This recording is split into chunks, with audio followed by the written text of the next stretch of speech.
year of research and policy briefs. And I'm trying to kind of connect that to the audience, and the objective of today's and the next 3 days symposium is how we can do all these kinds of things, but how we can effectively communicate our message to the intended stakeholders.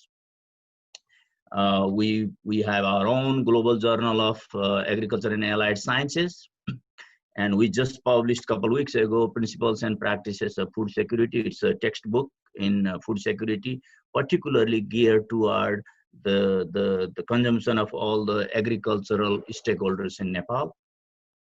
And all these, effective public speaking is the key for communication. We can communicate our message from various ways. Public speaking is not only just standing in front of a podium and giving a talk. There are different ways of communicating the message, and public speaking is the key, effective public speaking. NAPA as an organization participates in distance teaching. We have pilot project in Okhaldunga in Nepal, Salyan in Nepal. You can see and the breadth and width of the program we have. Currently, one of our scientists is teaching full course in Nepal on the topic of an introduction to survey and data analysis.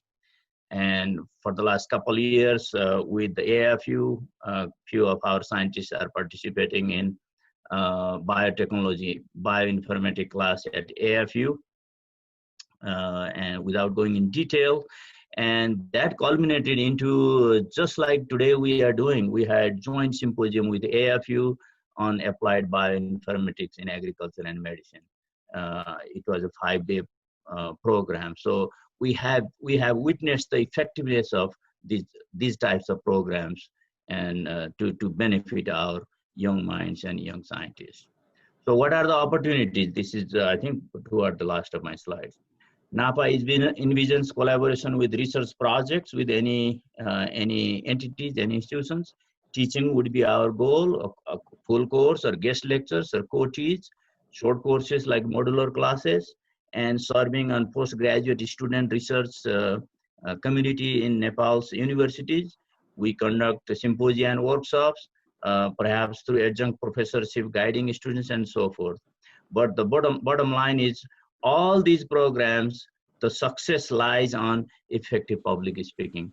I think that's what the objective of this 3-day session is, and it is a tremendous opportunity for us to be part of this, and throughout this proceeding we will be engaging with our ideas and experience with the audience. With that, thank you very much. Thank you, Dr. Parazali. Very well said.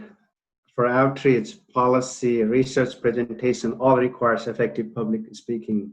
There is no denying. And thank you for sharing all the great works NAPA is doing. Thank you for your contribution to the community. And now, let me share my screen. Dr. Parazali, would you mind stopping your screen share? Oh, right here. Thank you much. Thank you.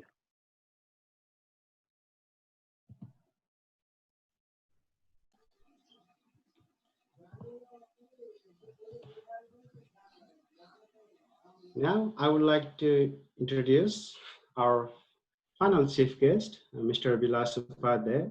Mr. Bilas Upadhyay is a certified public accountant. He has his own financial firm.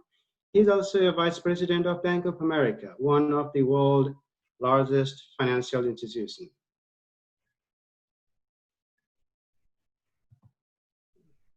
And sorry, my camera was not turned on. And Mr. Upadhyay is the president of USA Nepal Community Outreach Network, UNCON, and he is an avid public speaker and actively engages in his local Toastmasters Club. And this week, he even won the Best Speaker Award. So congratulations, Mr. Upadhyay. He is a volunteer and an active community member. Please help me welcome Mr. Upadhyay. Thank you, Mr. Shah. Good morning in Nepal and good evening in USA. On behalf of UNCON, I would like to welcome our distinguished guests, our panelists, and all the attendees for this seminar of public speaking. And I would like to also thank Vice Chancellor Sarada Tapalia from AFU and Professor Megnath Parazuli from Texas A&M for coordinating with us in this service to our students and our attendees. UNCON is a nonprofit organization established in USA, Texas in 2015. Our goal and mission is to work with the community, enhancing education, health, and welfare. Throughout the years, we have built several computer labs in a remote part of Nepal. We also built when there was earthquake came in, and we built a health building, community college, or public college, and also libraries and schools. We all came from a culture of silence. The silence, what I mean by that is the virtue of silence was espoused by all of us when we were growing up in Nepal. And the overt public expression was frowned upon. So I still remember my parents would keep telling me, stay quiet, that's all you were supposed to do. And my school, that's what the same thing was told. The best students always stays quiet and do their work. But the 21st century has ushered all of us, no matter where we live, USA, Nepal, or in Africa, South America. Now we live in information age with the gadgets like a phone, like this, This phone with the recording and computer inside makes an instant live around the world. And in social media, it's like a Facebook, Instagram, Tumblr. So you can become a media yourself. So whatever we say, in whatever environment we talk, there's a possibility that somebody is recording us and it's being broadcast around the world. Basically what it is we are publicly speaking every moment of our life, whether we realize or not. So it is very imperative for all of us to learn how to speak in public. And also now the colleges and the businesses want us, especially those in a scientific and technical field. Gone are the days when, I remember many technicians, I'm just a technician, I walk in the back room, nobody will care what I say. No. Whether it's a corporate boardroom or a faculty or big avenues, organizations, you as a technician have to sell your skills to your counterparties. I'm a CPA. I deal with the business people. They knew this a long time ago. Now it is time for the rest of the professions to know it too. That's why I'm very excited today to see so many participants, attendees are coming in to listen, because there's a hunger for correct public speaking. So what I'm hoping from this 3-day seminar, that our attendees will learn some aspects of public speaking, and you will hear one standard, highly qualified individuals' PowerPoint presentations, and end of the time, you will get some chances to express your own feelings, show your ability to the other attendees, your public speaking capacity. So I wish you good luck and hope for the best. Thank you. Back to you, Mr. Shah.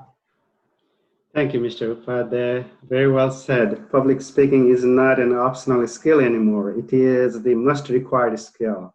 And that's the reason we are doing this program, this workshop, so that all of our attendees can benefit from this.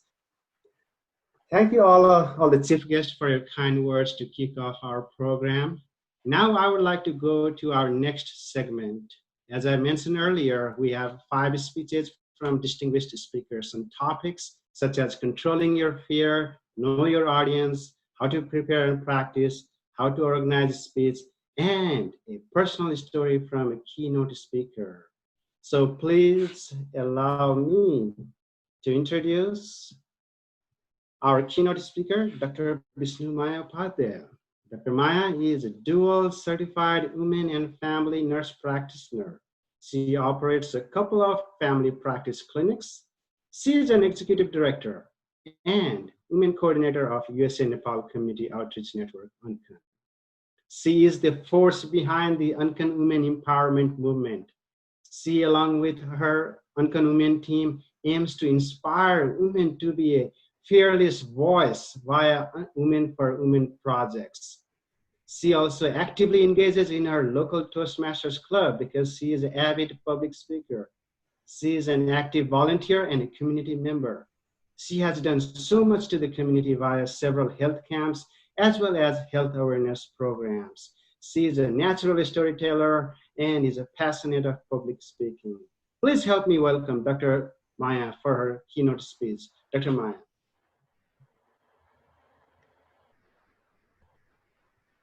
Good evening. Good morning in Nepal.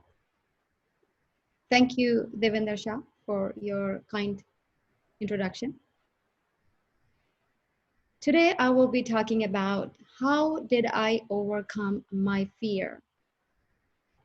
I have several fears, but for the purpose of this summit, I'm going to be focusing only on fear of public speaking. 4-letter fear word is very common. It's in everyone's lives. I don't think we can live without it, but we can learn to manage it. So this is the point that I want to convey today, that fear of public speaking, everyone has it. All we have to do is muster our courage, fight it, and be victorious by conquering that fear. A little bit about my background. I grew up in India, 6 brothers, sisters, and I was the youngest one in the family. Being the youngest, I was very protected. I would say I was overprotected. I was not allowed to go out for grocery shopping, for stationery, for exchanging the homeworks. I was just asked to go to school, come home, and do house chores. And I was very pleased with it. Matter of fact, I felt like I was the queen of the house because I was catered. But little I knew, later on, that overprotection became my weakness. Overprotection made me shy. I became introvert, and my self-esteem went down along with the confidence. I finished my school, my college. I got a very nice job offer from Bahrain, Gulf, one of the Gulf countries. It was very well-paid job. Matter of fact, I was getting paid 20 times more than what I was making back home. Everything paid, but my parents would not let me go. I grew up in Nepali tradition, you know, the culture. The youngest daughter has to stay home, sheltered, finish the education. Now she should get married and settle down with the family.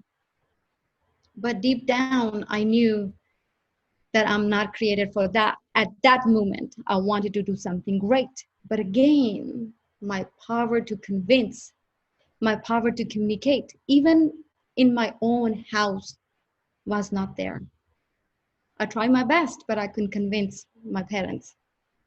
I had to call my sister from Nepal to come and talk on my behalf. Finally, she convinced my parents on certain conditions that I would be marrying only a Nepali.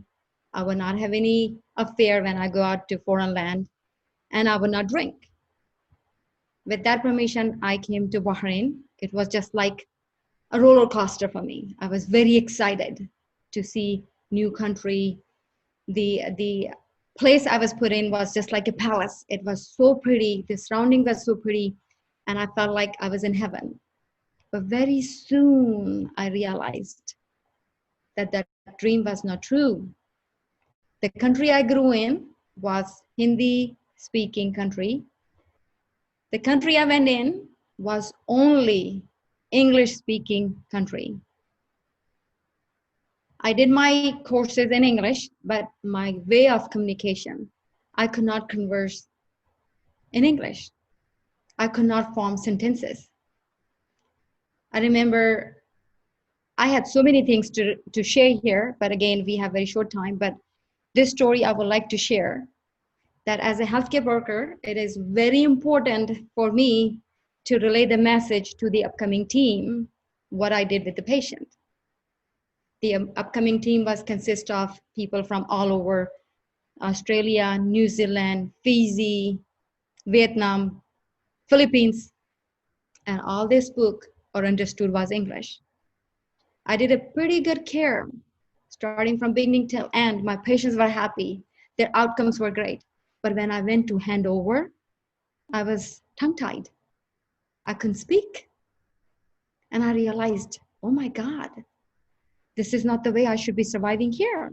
I need to do something quick and something very fast, because I realized the promotion that I deserved was given to somebody else. My friends went on paid vacation and I was kept on a back burner just because I didn't know how to conversate. I worked on my points. I planned. I decided that I'm going to work on this and I'm going to make this as an asset, not as a burden. So my decision making, my planning took some time, but I made sure that everything that I decided and I planned, I implemented. Because usually what people would do when they're planning to do public speaking, they have decision making, they have planning, but they don't put in efforts. They just start and leave it somewhere. But I made sure that I not only decide, plan, implement, but also find out, did I succeed? Did I do okay? Was I able to communicate? And I was able to win the situation that I got a job offer from USA. I applied, I went for interview, I passed the interview, and I came on a green card, which is very hard and tough job to get from Gulf country to here. But again, once you have made your mind and you have envisioned your path, nothing is going to stop. When I came in, I also like to share this story with you because it's very important. There was the culture shock again, from Bahrain to America. The accent, the language, the colloquial words they used, I was not familiar. When I went for my first job interview, he looked at my long achievements, my resume, and he said, everything looks great. We would love to hire you, but we do not know if you would fit in because you have a thick accent. What if patient wouldn't understand you? What do we do? Deep inside, I had the voice that was telling me, pick me, pick me, pick me. I will not disappoint you. But again, I contained myself and I asked him, give me 3 months and I would prove my point. If not, it's okay. I would resign and move. We signed up the contract. 3 months I was given. Those 3 months, I rehearsed a quote over and over again. I'm going to fly, not fall. I'm going to fly, not fall. And I'm going to do it because I'm not born to die. If I could make it so far from a country where I did not even know how to ply a bicycle, how to speak to the neighbor, how to go do my own grocery shopping, or how to convince my own father to let me go to a foreign country, if I made it this far, a little bit more. So 3 months, I had some role models that I followed. I listened to some videotapes. I watched some podcasts of the people who succeeded, who started their journey just like I did, and how they became keynote speakers. I even went in, I remember I went into Best Buy asking, I need a tape recorder that has a mic so I could listen to myself. What am I not saying right?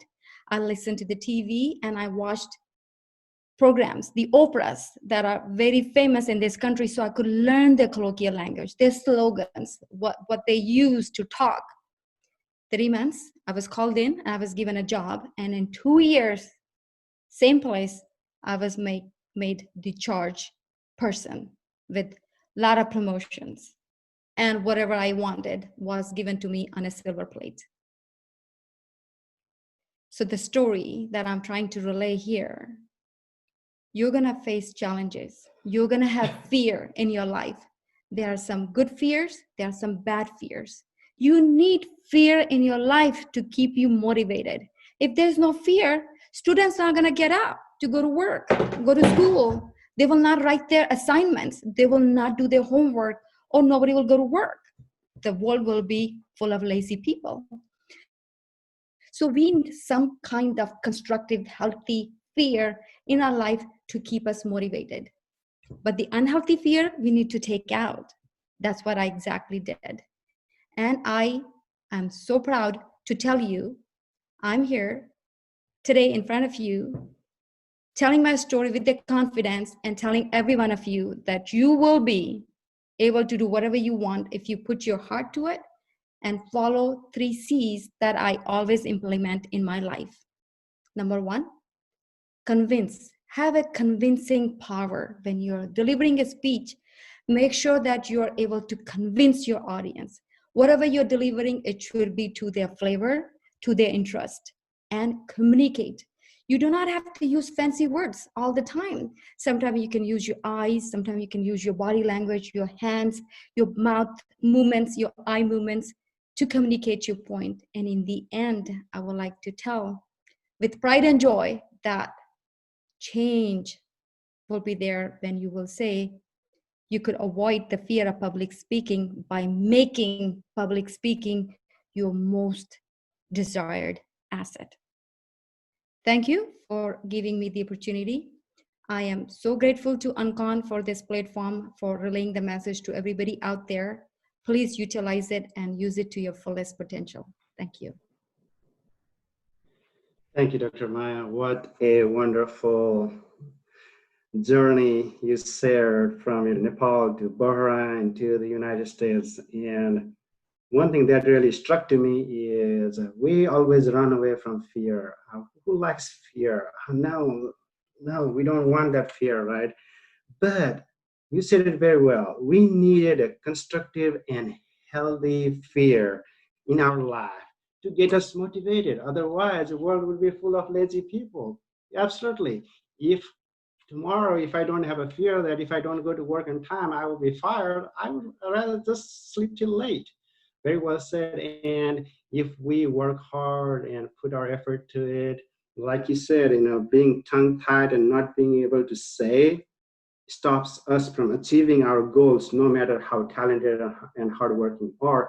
But at the same time, if we put our effort and if we know our weaknesses, we can definitely achieve our goals. So thank you, Dr. Maya, for sharing your story. And I can see a lot of attendees are being inspired by your speech. What a wonderful. I think we are meeting our goal from this workshop and seminar. So let me share my screen here because I want to introduce our second speaker. Actually, he is not just a speaker. Without him, we would not be having this program today.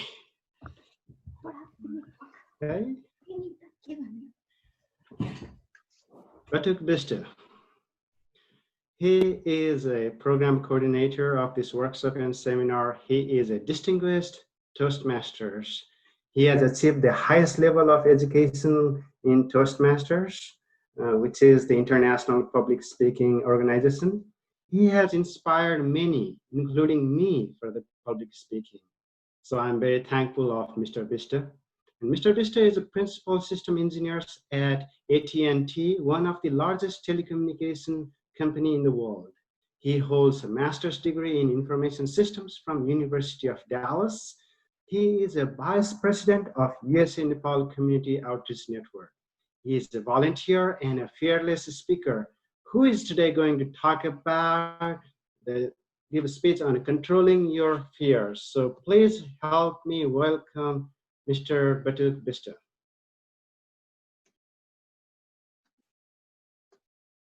Thank you, Mr. Devendraji. Let me share my screen before I start.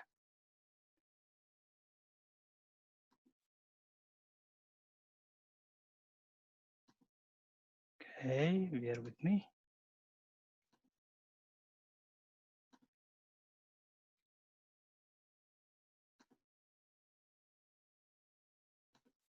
Okay, can you all see my PowerPoint slides?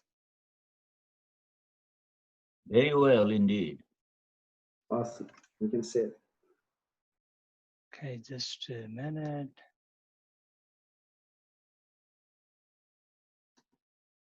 Okay, thank you, Devendraji, for your kind introduction. Ladies and gentlemen, just imagine you are going to give a speech of your lifetime. You spend 3 years, 4 years, 5 years in your research, and now it's a moment to share your findings to your audience. The moment before, your advisor, your mentor told you, hey, don't worry. Just go in the stage, look around, just roll your shoulder a little bit and get relaxed. And take a deep breath and raise your hand like a Superman and start giving your speech. You'll be just fine. Do you think it's that easy? Maybe not. If it was that much easier to give a public speech, then we all will be talking like President Obama, Michelle Obama, or you can name any well-known speakers. You just heard a 4-letter word from our keynote speaker just a moment ago. Fear. That 4-letter word is the one that is keeping us back. So what is fear? There are so many fears in the world. I mean, hundreds and hundreds of fears.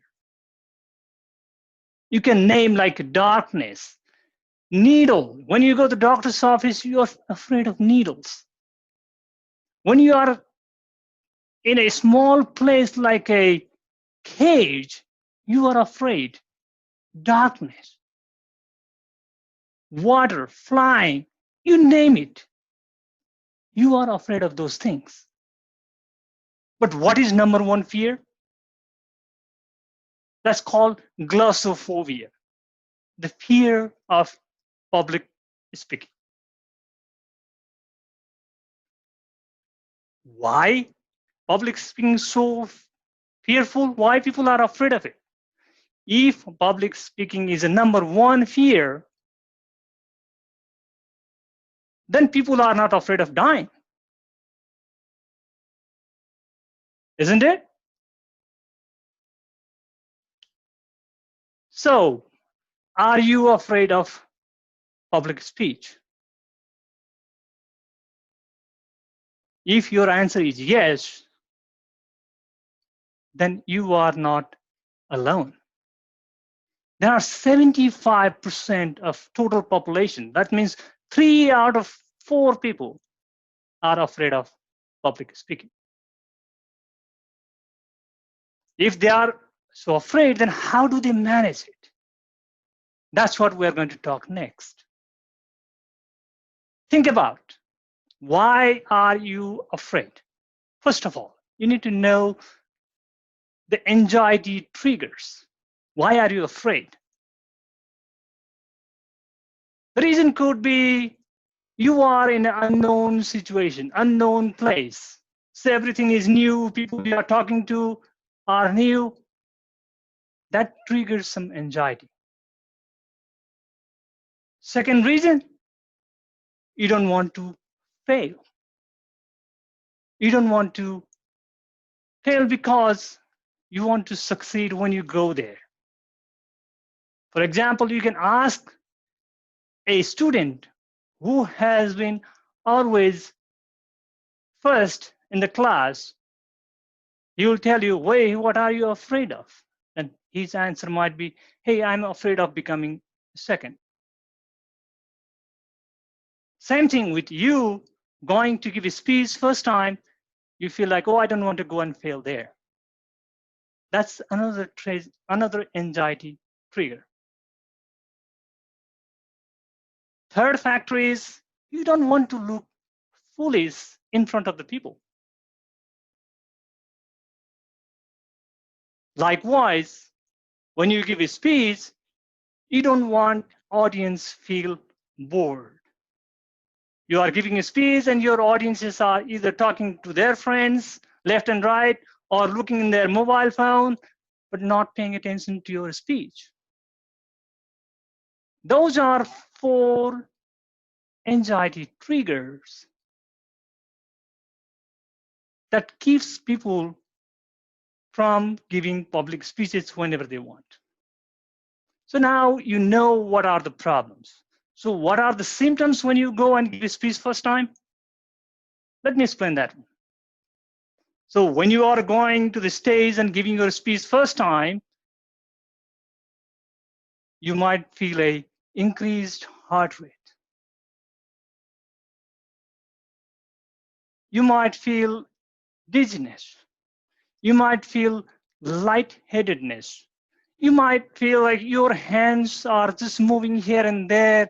Whatever you are saying does not make sense with your hand gestures. Your body is sagging.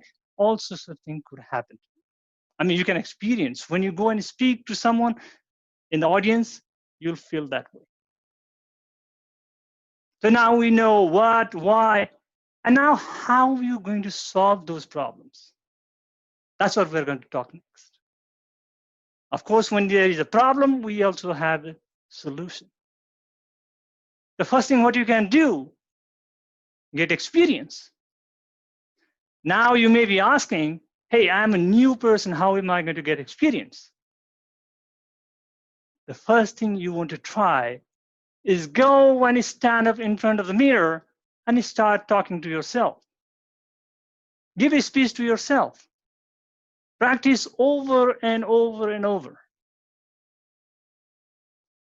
Once you feel comfortable to yourself and you're happy with your own performance, then go one step further.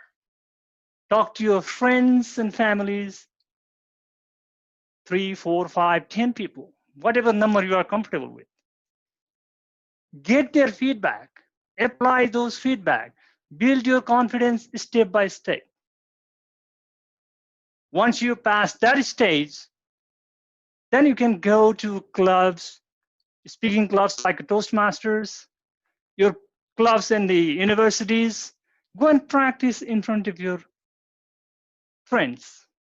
Ask for their feedback.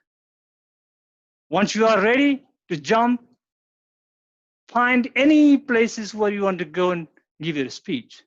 So those are 4 stages you can do to practice your speech.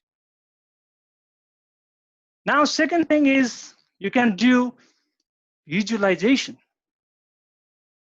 You can visualize yourself. For example, you are going on a vacation a month later, but you already start picturing that place, what you are going to go there, how does that place look like, and so on. You already start visualizing those things. So that means even though you are going 1 month later, you are already there. Same thing you can apply to your public speech. Before you go to the stage, just visualize, oh, I'll be introduced to the audience in a grand way. I'll go to the stage, talk confidently and forcefully. Audiences are captive to listen to your speech. And at the end, everybody is clapping hand and raising their hand and is standing ovation. Everybody loved your speech. Just visualize those things before you go and give a speech. Last thing you can do is relaxation. You will feel tension here and there before you go and give a speech, or even during you are giving a speech. You can do this. It's called isometric exercises. Just find your tension points and try to release them before you go and give a speech. Last thing you can do is breathing exercise. Inhale and exhale.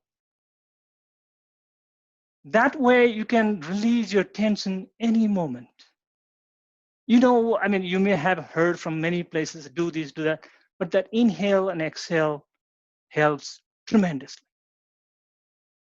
In conclusion, everybody is nervous. No surprises.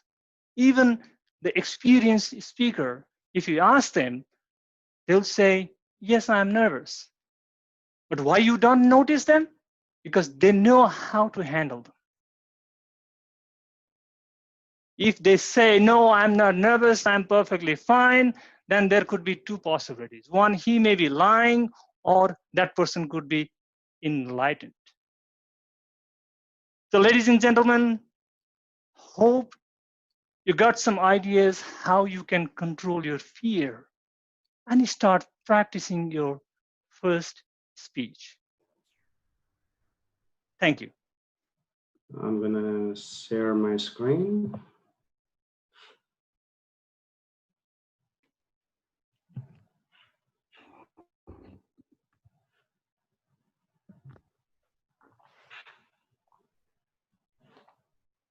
So now it's my opportunity to give a speech on Know Your Audience. I think you all had my enough intro, so I will just get into the speech, get into the meat, right?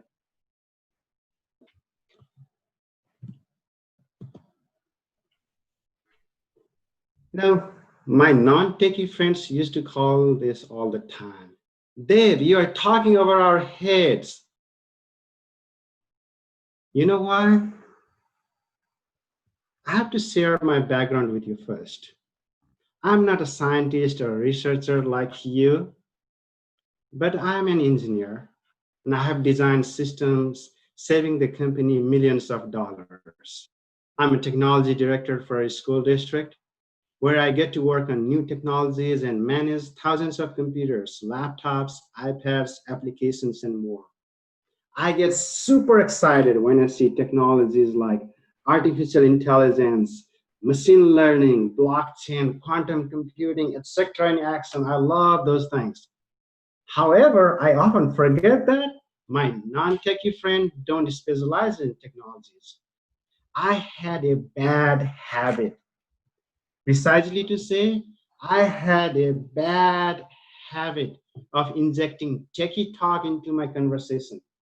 I was completely unaware that I was confusing and boring them. I was an awful technology communicator. Has it happened to you?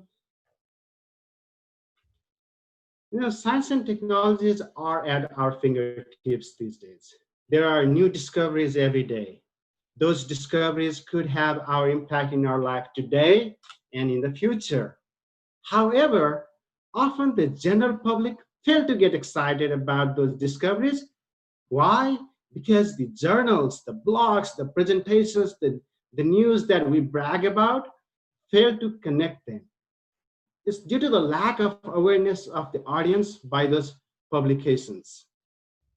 And it has never been more important for the scientists and researchers and technical experts to be able to describe our work to a general public in plain language that is clear, accurate, engaging, and simple. So I always ask myself, how can I explain this to my non-techie friends? So lately I gave a speech about quantum computing. I'm not sure how many of you heard, but it is not an easy subject to understand. However, I was able to use a soccer ball, we call football in Nepal. I was able to demonstrate the fundamentals of quantum computing that they can relate to, that they can remember for a long time. So the knowledge is important, but it can become a curse. Knowledge is a boon and it can be a curse. A curse that can become a huge communication roadblock. The road is closed, right? Especially for an expert who knows a topic so well, but fails to talk in the terms that non-experts can understand. So use of language, clear language can comfort and inspire and empower our non-expert audiences. For example, I learned this from Dr. Gimre the other day. Learning about why a cover crop such as rye, barley, oats, etc. enriches the soil quality makes farmer feel more competent, secure, and smart. And they can take some actionable things to make sure that they do those things. And clear communication make the information viral, as a lot of people can relate to. Jargon-free journals, articles are cited more often. Simple thoughts are better remembered, and straightforward science communication can provide more inclusive cross-collaboration between different expertise. You may never know that there may be investors listening to your speech, and they may want to invest in your research after listening to you because they understand your message. Now they trust you. So the clear communication uses a skilled mix of three things. I call them magical three elements: content, structure, and delivery. So when you think about content, or the first element, think about the scientific information you are presenting. Avoid using scientific jargon or industry-specific phrases, because even the same phrases can mean different things to different scientists. When you're speaking to general public, stick to your general principles or overviews. Use analogies and metaphors and humor, just like I mentioned about using the soccer ball to explain the complex principles and the fundamentals of quantum computing, right? So, and the next component, structure. How is your content organized? You have your problem, your hypothesis, you got method, you got the results and conclusion. You develop an outline to keep you on track. Use smooth transitions and summarize at the end.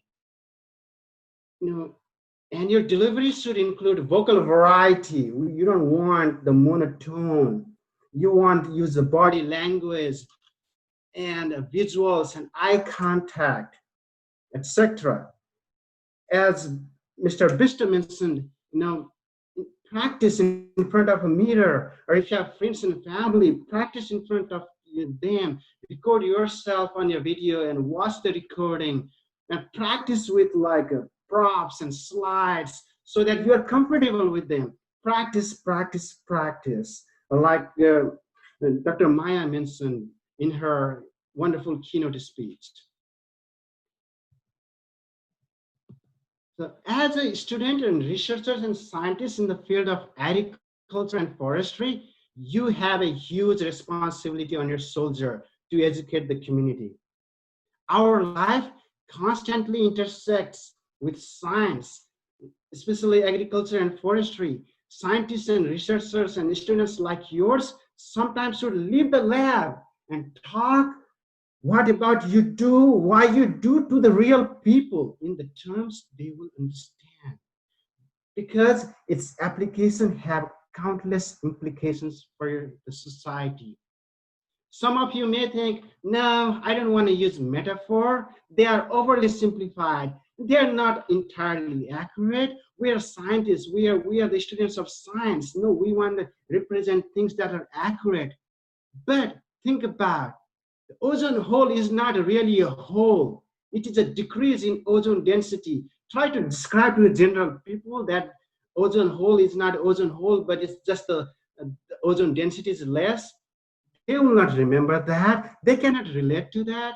these comparisons are not totally accurate. We understand the ozone hole and ozone density, those two are two different things, but they do represent a general idea and help listeners understand. If your goal is to communicate well, it could be worth it to sacrifice some of the precision for connection with the audience. In conclusion, I would like to say awareness of the audience help you deliver the effective speech. If you are talking to the experts, yes, definitely you don't want to go to the basics because you are going to bore them, right? However, if you are talking to the non-experts, make sure your message can reach them, inspire them, engage them, and excite them. So with that, please stay with us. We got 2 more speeches. Now I would like to ask Mr.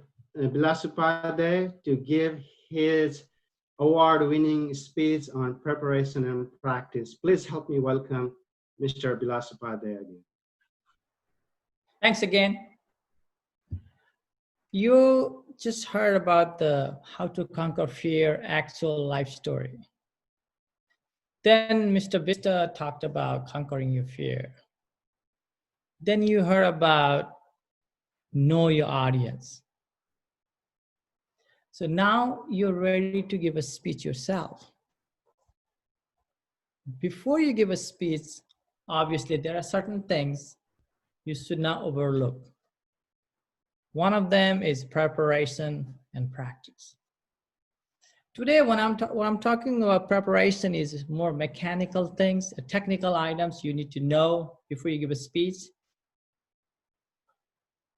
You know, for a general public or newcomers to this public speaking circle, you know, when we talk about giving a public speech, we assume it's a big crowd with hundreds of people standing next to, in front of you. You're in a big stage, everybody clapping of you. Well, in real life, most of us give a speech with less than 50 people, even less than 30 people. Yet, the preparation and practice is same, whether you're giving to the thousands of people or you're giving to a small audience in a conference room or hall. There are 4 things I want you to remember while you're doing preparations for your speech. Number 1, just familiarize with your stage. Where are you giving your speech? Like I said, if it's gonna be a big hall, auditorium, or a small room, it's a boardroom. That makes a difference. In a big audience, you will have a audience attendees everywhere. So you have to move around a bit. You need to look this way for this audience. You cannot just point your face to one side of the room or hall and give your speech. The rest will be looking on their phone if you do that. So you need to look at all the sides. Plus, if it's a big hall, obviously you will be smaller. So you need to move around just to get their attention. If it's a small one, you don't want to keep moving around because people cannot roll the eyeballs just for as fast where you're moving. So what you need to do is you stand up and give a speech. And there's also, is there going to be a podium? If you're going to speak in front of podium, then you cannot move, obviously cannot move around. But if there's no podium and there's a freewheeling stage, then you should definitely use your hand and body as a part of your speech. You know, when you do like, you don't have to keep waving your hand this big, but at least you have to keep moving so that they can go along with you. You walk on your stage so their eyes will follow you. And next thing you need to understand is the mic. I know you always assume that they will give you a mic and you're going to talk to them. For newcomers, let me tell you something. Holding a mic and talking is not that easy. Especially you don't know how far it should be from your mouth. I have been to speech, great speech, but the guy holds it down and we can't hear them. You know, audience will be like it's saying, we can't hear you, we can't hear you. that disrupts what you're trying to tell them. Remember, they are here, there to listen to you. So uninterrupted communication is very important for that. The rule of thumb for if you're holding a mic is point your finger to your nose, hold the mic here and point your finger to your nose. So touch it. It would never go wrong from the closeness. But if you can get a headset phone, mic, it's even better. That frees your hand. Because I have seen people just get excited and get the mic all the way here and keep talking. That's not gonna work. Number 3 is visual aids. Before you go to giving a speech, find out what kind of visual aid you will have. Are you gonna use a projector? Are you just gonna give a speech from your memory? If it's a visual aid, you need to know how you're gonna use your flash drive. Are you gonna laptop, a Mac laptop, or a window? So many times what happens, they're incompatible. You have everything ready on your Mac, and you go there when you try to say, oh, the Mac doesn't work with our system. So those things you need to know. What are the visual aids you're gonna use it? And for the projector, one of the biggest issues I have seen when people give a speech and bigger speech is projector is always behind you. There's a big projector running in front of you. And the speaker doesn't have the mirror image coming in front of him. So he's always looking back himself to give a speech. What the audience will see his back of his back instead of saving his face, giving a speech. So you need to know these things.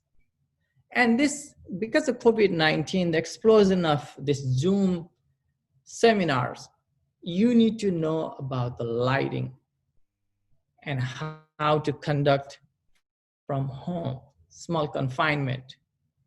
Many times, even the great speech, but the way it's given, it feels like the camera is not matching, the angle is not matching, the light is not good. Nobody's questioning the content, but it doesn't matter. They cannot hear you or they cannot visualize you. You are there as a storyteller, okay? If they wanted to read what you know, they can read in the journal or the paper, reports, but they are there to listen to your story. In order to do that, you need to good preparation in a technical ways. Now moving on to practice. This is the most dreaded thing anybody can tell you, how to practice. We all assume practice means memorization. In a sense, it is true. Before you go for a stage, you wanted to memorize what you want to talk about. But the technique of memorizing is not to memorize the whole speech and just spit it out like a robot. I remember when you're young in the radios and television, the news anchor would be just read the news. We do not want that. You want to be, remember I said again and again, you're a storyteller. So you do have to memorize. Let me tell you the techniques how to do it.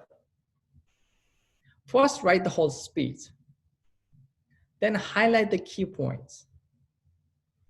And as much as you go practicing, lower the number of key points to smaller and smaller. You memorize one key point, that should trigger you the whole explanation of paragraph. So once you memorize it, you just start giving a speech yourself, to your families, like our prior guest also said that. Practice, practice, practice. Remember, the amount and effort of practice you do determines the outcome. I can make a formula out of that, but it always happens. If you cannot perform well on your practice session, you cannot perform in the actual session. That's the truth. And the last final point I want to say about the memorization is, bottom line, is you memorize the idea you have, not your speech itself. Back to you, Mr. Saw. Thank you. Thank you, Mr. Bilasupade. Those were the great tips. I took a lot of notes. It's almost like a single page. Thank you. Thank you for that, sharing those.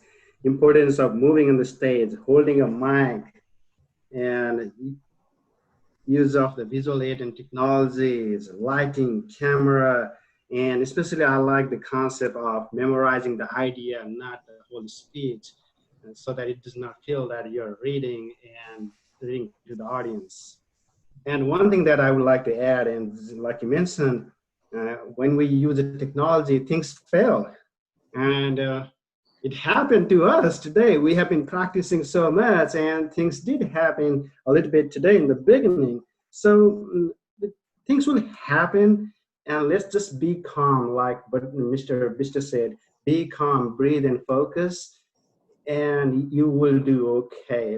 And if you worry, if you go sideways and let that fear take over you, things may fail. So just stay calm and focus on those 5 things that Mr. Bilasupade said, and also the practice, practice, practice. That's the key. There is nothing that can replace those things. You know, you just have to practice. Thank you, Mr. Bilasupade, for your wonderful speech. Now let me share my screen here real quick.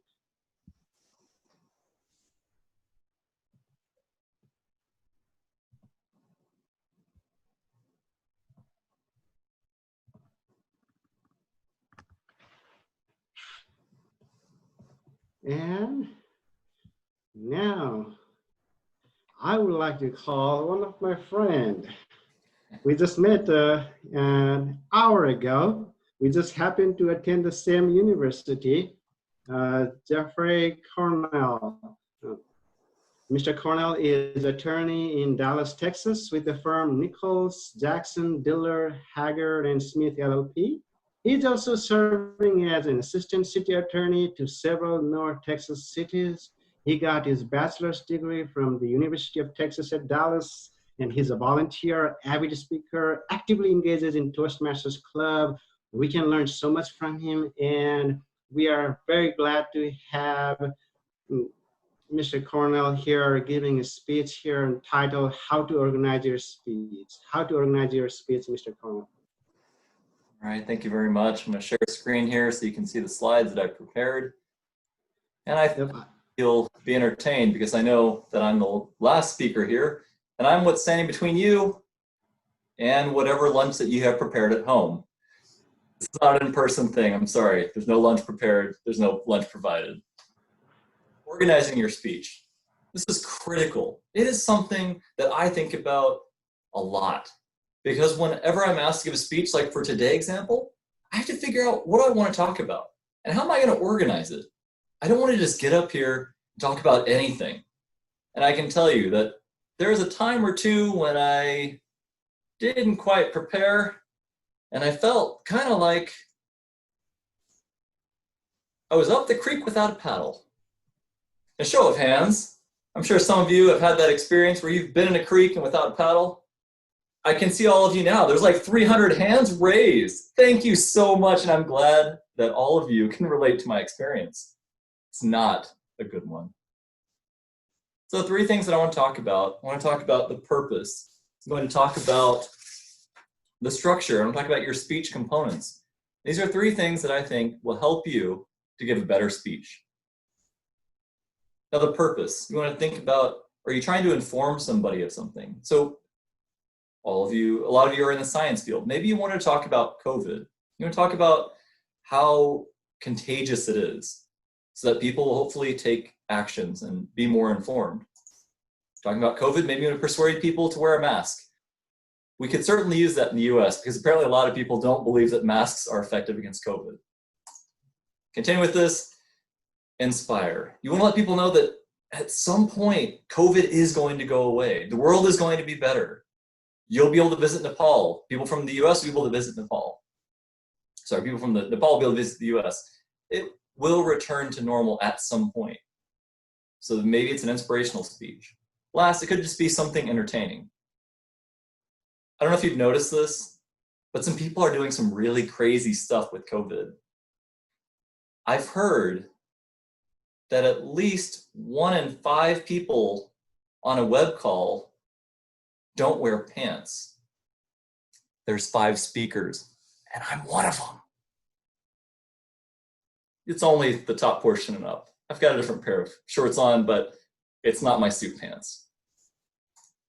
Now your structure. Structure is another one that I consider. Is it going to be chronological? Do I want to talk about being in the US? And then do I want to talk about when I moved to Switzerland? And then finally, when I talk about moving to Japan? There are things that I would talk about, and there'd be a structure to it, chronological. You know, first, second, and third. Maybe it's something that happened in 2000, something that happened in 2010, something that happened in 2020. You also look at comparing and contrasting. If you want to talk about phones, you could talk about Android phones, you can talk about iPhones, you can talk about the positives, the negatives, the different things there, and you can compare and contrast. And sometimes you just want to go with the basics. You know, the 2 to 3 arguments, 2 to 3 ideas, 2 to 3 reasons that support why you're giving a speech in the first place. Now, the third thing that I want to talk about, this is a really heavy portion of the presentation, is the speech components. So first, you want to make sure that you tell them what you're going to tell them.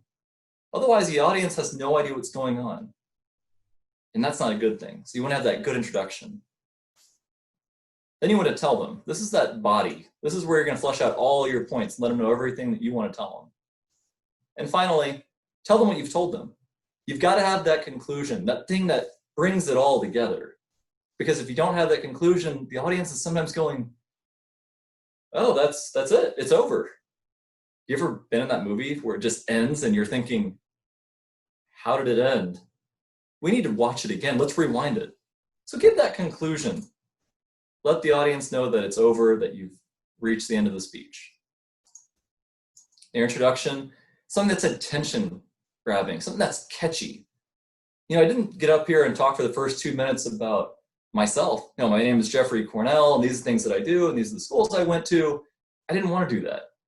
That's why I jumped in there with that canoe right at the beginning and gave you that interesting stat that, again, only 1 in 5 speakers, if not more, don't wear pants. You also start with a question. You know, who here has been on a Zoom call and didn't wear pants? Could have a short story. One time I was in a Zoom call, wasn't wearing pants. Forgot that I was in that Zoom call. I didn't turn my camera off, and when I walked off, my coworker saw I wasn't wearing pants. Could start with a quote. One that I really enjoy, do or do not, there is no try. Grandmaster Yoda. Maybe a statistic, again, 1 in 5 people on Zoom calls don't wear pants. Introduction though, the other thing is you give that roadmap for the speech. And that's why I gave you in the beginning. We'll let you know exactly what I'm going to talk about so that you'll know where I'm going. Because otherwise you're thinking, well, how long is the speech? What else is it going to cover? Now the body of your speech. You're going to have 2 to 3 points with supporting information. These could be the ideas. These could be stories. Maybe it's a dialogue. If you want to make something really interesting, maybe you're talking to your professor. Hey, professor, what do you think about Star Wars? Star Wars. It's that silly show with those lightsabers, right? You have some dialogue in there. Spice it up. Make it interesting. Maybe a husband and wife. Could be a good story as well. Boyfriend and girlfriend. Your transitions. You know, your first story, second story, third story, or the first thing I'm going to tell you, the second thing I'm going to tell you, the third thing I'm going to tell you. I have another example of something that I'd like to tell you. When you give those transitions, it helps the audience to know what's going on. The other thing you can do, you could look at just moving. If I move over here a little bit, it kind of tells you, hey, he's about to go to something different. It grabs that audience's attention again to let them know something's happened.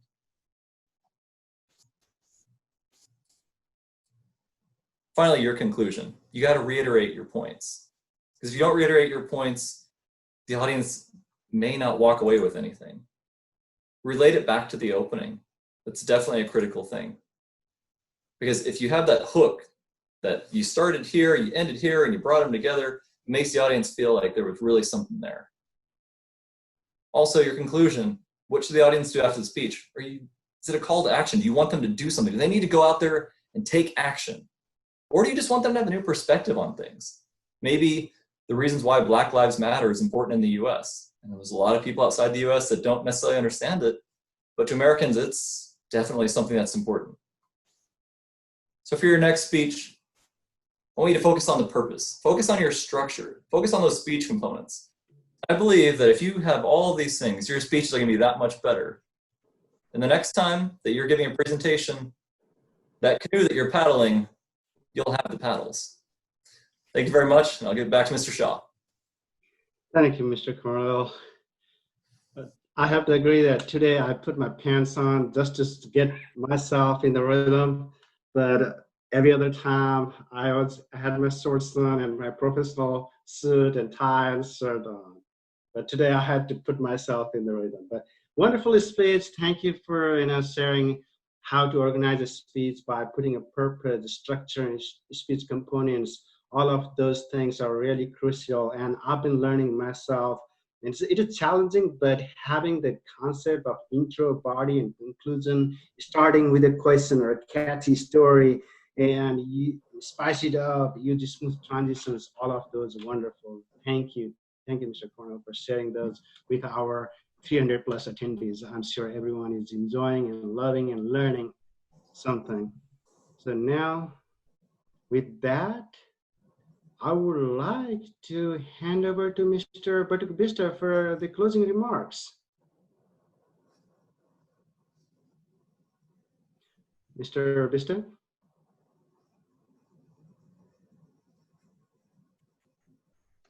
Can you spotlight me?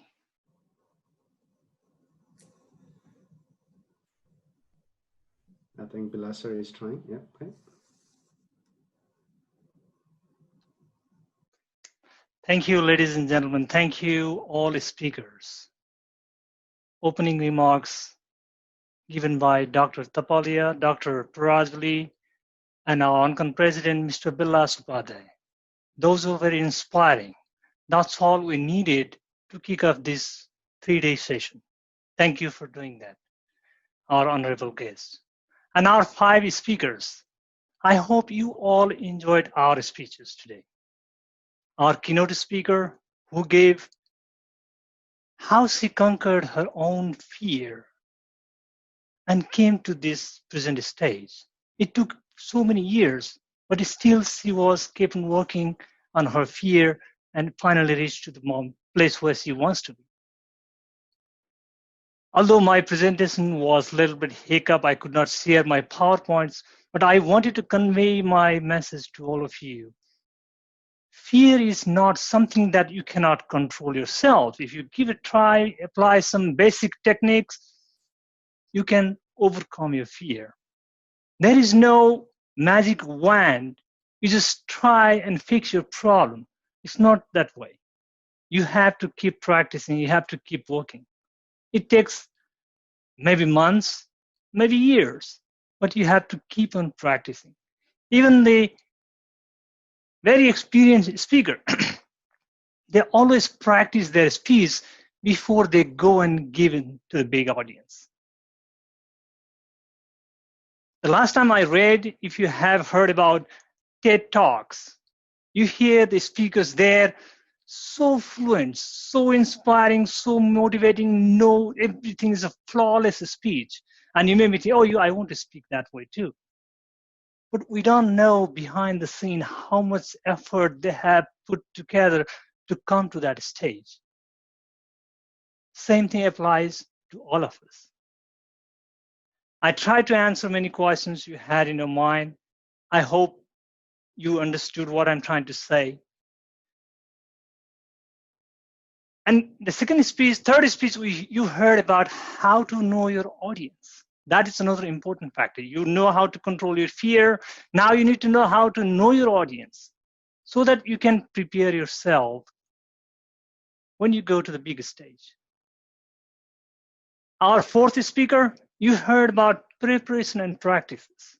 And in the world of technology nowadays, you have to practice yourself with different technology. I mean, you just experience right now, before my speech, computer just got froze. It could happen to you also. It could happen to anybody when they are presenting. So you need to prepare and practice again to overcome such problems. And the last speech, brilliant speech from Jeffrey Cornell, you heard about how you can prepare your speech, even though it's a 5 minutes to 7 minutes, or it's 10 minutes or 20 minutes, you have to have a 3 parts: opening, body, and conclusion. Remember, your audience will always take with them what you say to them at the end. So your concluding remarks is always very important, because that's what they take with them when they leave your speech. Thank you all for being here today. And tomorrow is another important session we have, because we designed this program in such a way that first day you hear about how the basic things, the educational part. Tomorrow we'll have a demo presentation by Dr. Gimere, and there will be 3 experts who will be giving their feedback on their speech, on that presentation. So your participation is very important even tomorrow. So the structure of our program tomorrow will be, there'll be a demo presentation. There'll be about 40 to 45 minutes of panel discussion. Our experts will give a feedback to the presentation. And at the end, you have any questions, our panelists will be happy to answer those.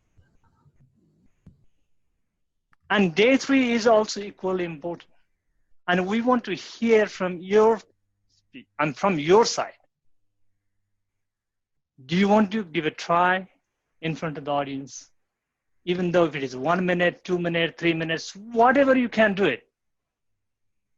We want to hear from you. We want to see you practicing live. And there is a poll right now we have just posted. Audience, especially attendees, I know panelists cannot vote. Attendees, please go and share your opinion. Was today's program worthwhile for you?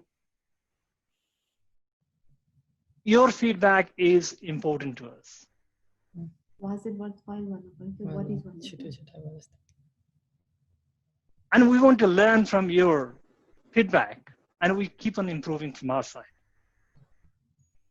We are not perfect, but we want to learn from your feedback. So please feel free to share your opinion. With that said, I'd like to conclude today's program. Thank you for being here, and we hope to see you tomorrow.